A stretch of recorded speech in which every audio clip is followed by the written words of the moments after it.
October the 7th last year, and the pro-Palestine marches that followed, as well as the more recent riots provoked by false information about the murders in Southport.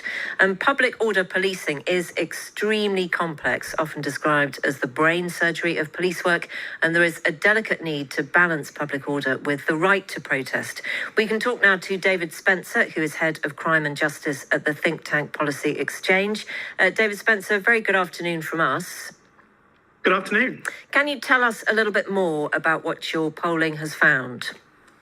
Sure. So we did a poll which asked a number of questions, and the headline outcome is that the way that the authorities deal with protest is at significant odds to the mood of the public. And to give you a flavour of some of the responses, a substantial majority of people told us that they would drop plans to visit a nearby town or city if there was a major protest going on. To give you some detail on that, so about 2/3 would drop plans if they were travelling with small children or someone that was elderly. And actually, it was more particularly what we found was that women and older people would be more likely to drop their plans. So the major protests really are what we're seeing is that people are less willing to travel into towns and cities as a result of them when they're happening.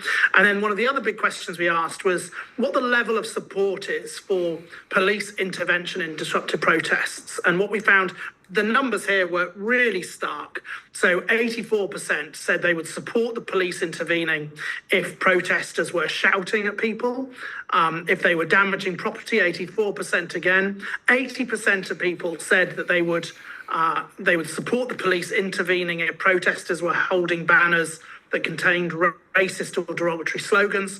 And 79% said that the police should intervene if protesters are obstructing the road or public transport or workplaces. So the public really support police intervention. Yeah, but I suppose, Mr. Spencer, the thing that we can't know is how different those responses are to if you'd asked the question 3 years ago or 30 years ago.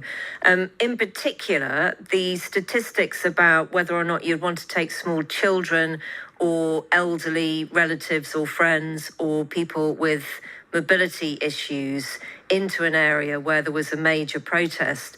I mean, I would be amazed if there was ever a time when most people went, yeah, that'd be fine by me. Yeah, and I certainly can't track it over time because the questions we've asked are this year. I suppose that what we're highlighting is that although these numbers may or may not have changed over the last 30 years, as you say, that what we're seeing is that the way that protest is dealt with, both policing and also the existing legal regime, is at odds with the mood of the public more broadly. And that's what we're seeing. Of course, and I suppose the only thing that really matters is whether or not something like this would move any particular policy that the police have.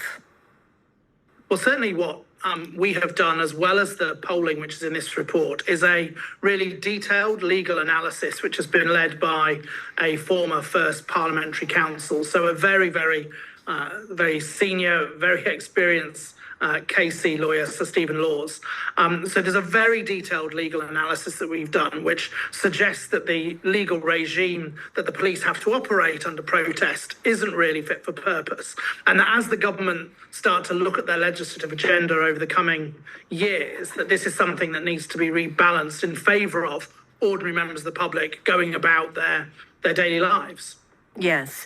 And so would you expect some kind of change on that front? I suppose also it's worth considering whether or not people were asked if they would like protests to be banned altogether, if the idea that our personal freedom, if it is ever impinged upon by someone who's got a point to make, is more important than that person's point.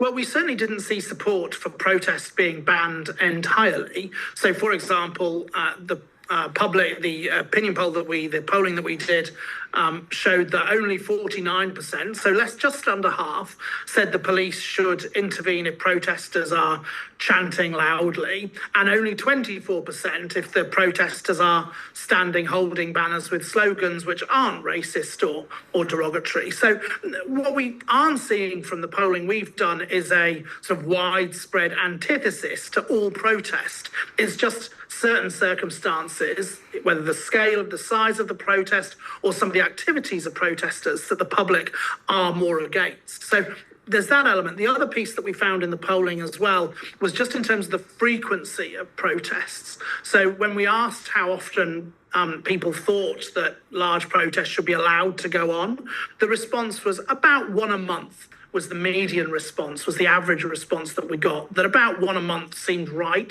to most of our respondents. And that compares to, actually, when we look at major protests over the last year, it's been much more frequent than that. Yeah, I mean, that's such a difficult one, though, isn't it? Because, were we to find ourselves living in a country where we felt that our democratic rights were really being trodden upon, that we wanted to go out onto the streets every day to make a point, I mean, that would be seen in other parts of the world as a glorious freedom to have, not something that's just a bit bothersome.